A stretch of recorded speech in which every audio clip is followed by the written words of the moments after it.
Beatrice stood at the bus stop with her son Albert, his school uniform neat and his bag strapped firmly on his back. The Nairobi morning bustled around them, but her heart carried a heavy weight. She had retired from nursing, her body growing weaker each day, and now she entrusted her only son to a dear colleague in town.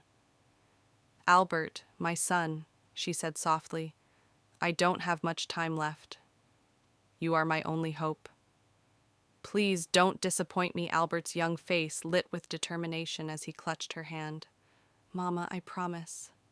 I'll never let you down. I'll study hard and make our family proud." Beatrice smiled, her tired eyes brimming with pride.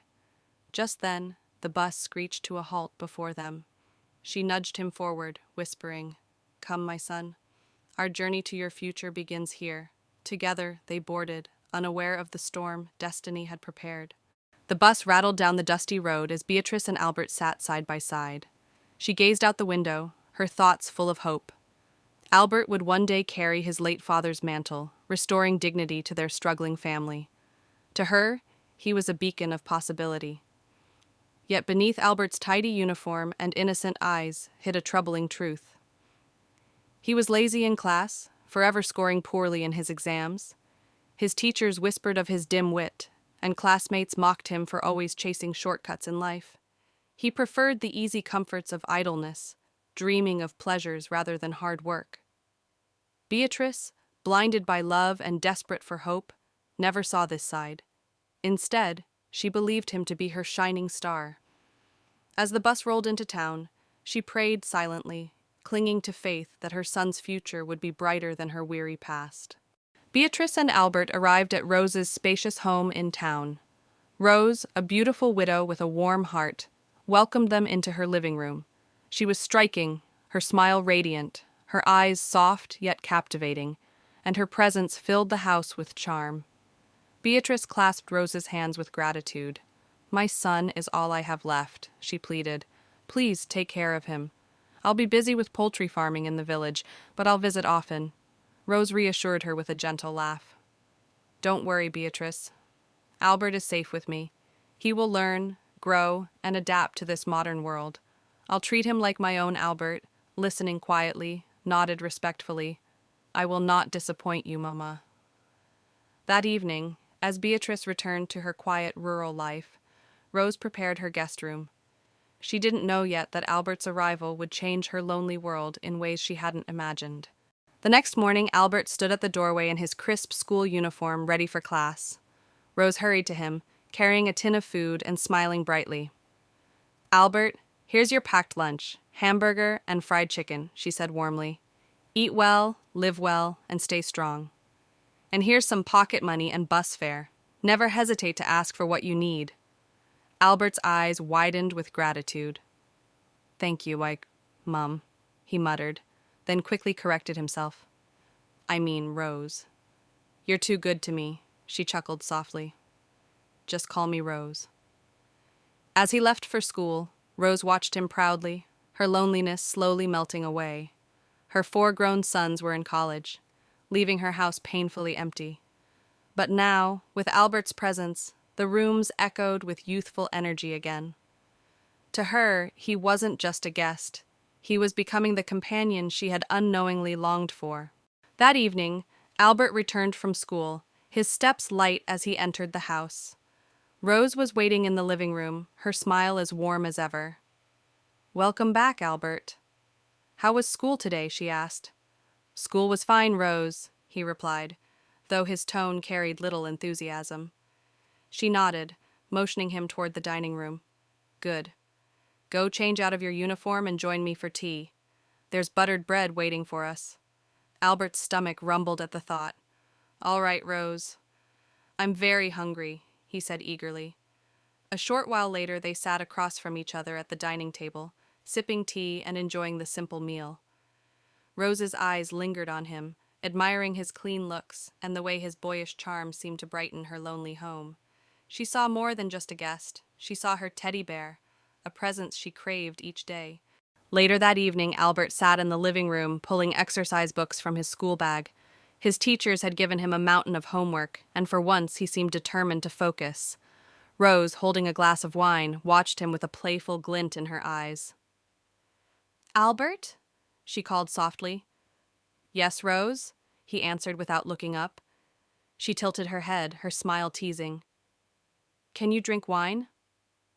Albert hesitated. "I should finish my homework.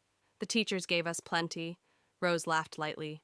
"Work and no play makes Albert a dull boy. In my house, you relax and enjoy yourself. Let me pour you a glass, tempted." Albert slowly placed his books back in his bag. "If you say so, Rose. I'll be happy to share a glass." She returned with another goblet, and together they clinked glasses, their laughter mingling with the quiet of the night. The following morning, Albert trudged to school with his tin of food, pocket money, and bus fare, but his head felt unbearably heavy. The sweet taste of last night's wine lingered, dulling his focus. In class, his eyelids grew heavier with each passing lesson, until he finally dozed off at his desk. The teachers' voices became distant murmurs, their lessons meaningless to his foggy mind. By the end of the day, Albert had learned nothing, his notebook still empty. That evening, he returned home to find Rose waiting for him once more, a glass of wine in her hand. "Here, my boy," she said, handing it to him. "A little drink to cool you down after a long day." He took it eagerly, sipping the sweet escape. Soon, laughter filled the house as they chased each other around the living room, their joy reckless, as though nothing else mattered. As the days rolled on, Rose's influence over Albert grew stronger. What began with playful laughter and shared glasses of wine soon turned into a bond that blurred boundaries. Rose showered him with attention and comfort, treating him less like a guest and more like a companion. Albert, still in his mid-teens, became increasingly distracted from school. One morning, after a particularly long night of fun and indulgence, he dragged himself through the streets, his school bag scraping along the ground. His eyes were heavy with fatigue, and the thought of sitting in class felt unbearable.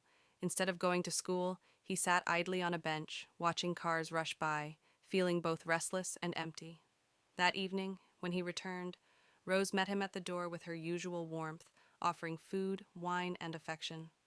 Albert sank deeper into a world of ease, further from his mother's dream. Albert's school life crumbled quickly under the weight of his new routine. Each day he carried his lunch and pocket money, but his mind was never in class. The teachers noticed his drowsy eyes and sluggish responses, and his grades fell further into despair. At home, however, Rose continued to welcome him with warmth, pouring glasses of wine as though it were the reward for enduring the outside world. "Here, my sweet boy," she would say with a smile, handing him the drink. Albert accepted it eagerly, grateful for the comfort. Their evenings turned into playful chases around the living room, laughter echoing against the walls of the once lonely house. But beneath the merriment lay a dangerous pattern. Albert's love for school vanished, replaced by a thirst for indulgence. Each night seemed to pull him deeper into Rose's orbit, farther away from the path his mother had prayed for. One afternoon, Albert dragged himself home in his school uniform, his face clouded with frustration. He dropped his bag carelessly on the floor and slumped onto the couch, sighing heavily. Rose noticed immediately and set her glass of wine aside. "Albert, what's wrong?" "You don't look happy today." He clenched his fists, anger bubbling beneath his calm tone. "I'm quitting school," he declared. Rose's eyes widened. "What? Why would you do that?" Albert's voice cracked with bitterness. "The teacher canes me every day and mocks me in front of the class. The other students laugh and call me a fool. I always get zeros. I'm done with it." Rose leaned forward, her tone soothing. "Oh no, Albert. Education is the key to life. Please don't give up." But Albert shook his head. "I hate school. I want to be a mechanic instead. Books will never be my future." Rose tried to calm Albert's frustration, her voice gentle. "Do you want me to speak to your teacher on your behalf?" But Albert waved her off. "No need, Rose. I'm finished with school. I don't want to go back. My friend is already teaching me how to repair cars, and that's what I want to do. I'm not good with books, and I hate them." His defiance stung, but Rose refused to let him stew in anger. She smiled faintly and stood up. "Sit down, Albert. Let me get you a glass of wine. It will ease your sadness." Reluctantly, he agreed, slumping back on the couch. Yes, Rose. Please. A glass of wine will help me forget. When she returned, he accepted the drink, his mood softening with each sip. I don't want anyone to hurt you, Rose whispered. I love you too much to see you in pain. Days turned into weeks, and Albert's school attendance became nothing more than a pretense. Often he would dress in uniform, sling his bag across his shoulder, and leave the house only to wander the streets or sit idly on benches, watching life pass him by. His mind was far from books, and his heart no longer held any ambition for studies.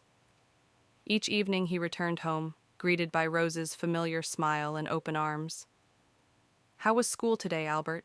She would ask warmly. School was fine, and I learned a lot, he lied, forcing a grin. Rose, delighted, would urge him to change his uniform and join her in the living room, where a bottle of wine awaited. Albert obeyed without hesitation. Slowly, her house became his haven, a place of comfort and escape, while the classroom he once entered with promise faded into nothing but a forgotten duty. One evening, Albert returned in a sour mood, his shoulders slumped and his eyes clouded with frustration. Rose, sensing something was wrong, hurried to meet him in the living room. Albert, what is it? You don't look happy, she asked with concern. He sat heavily on the couch, his voice edged with bitterness. I told you, Rose. I'm done with school. I'm mocked every day, and I can't take it anymore. I want a different life, Rose tried to reason. Education is still important, Albert. It is the key to life. But he cut her off sharply. No. I've already decided. Books aren't for me. I want to be a mechanic. That's where my heart is. Rose, unwilling to see him so distressed, poured another glass of wine and handed it to him. Here, my boy. Let this lift your spirit, Albert accepted it, forcing a weary smile. Beatrice decided to visit Rose's house one afternoon, hoping to see how her son was adjusting. What she found shattered her heart. Pushing the door open, she froze at the sight before her. Empty wine bottles scattered on the floor, 2 glasses half filled on the table, and her beloved son slumped beside Rose, both of them drunk. What? She cried out, her voice trembling. What is happening here? Rose quickly shoved Albert aside and stood, panic flashing in her eyes. Beatrice, it's not what you think. I swear nothing happened, but Beatrice's body shook with rage and heartbreak. Albert, you're drunk? In your school uniform? Rose, how could you do this to me? Drinking with my son? Why? Why? Her cries echoed in the room. Albert, too drunk to hide his defiance, snapped, Mama, shut up! I'm old enough to do what I want. You no longer control me.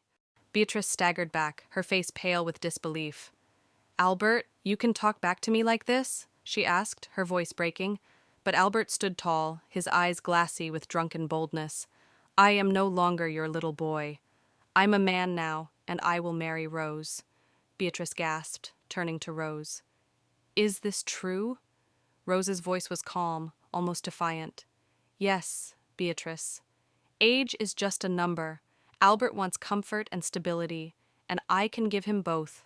I have money, I have a home. Unlike you, I don't live in poverty. Tears welled in Beatrice's eyes as she looked at her son one last time. Albert, is it true? He walked over to Rose and wrapped his arms around her, kissing her cheek. Yes, Mama.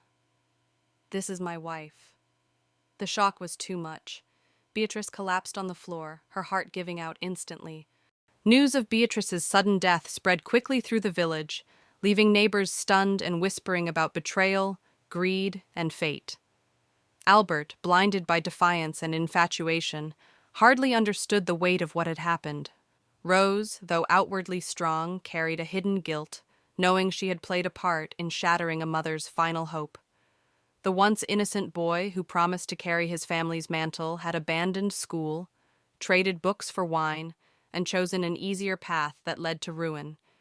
In the village, Beatrice was remembered as a selfless woman who gave her all, even in her last breath. For Albert, the world ahead was uncertain, a young man lost in illusions of pleasure, far from the legacy his mother dreamed for him. The story of the gigolo had only begun, marked by tragedy, betrayal, and the heavy shadow of choices made too soon.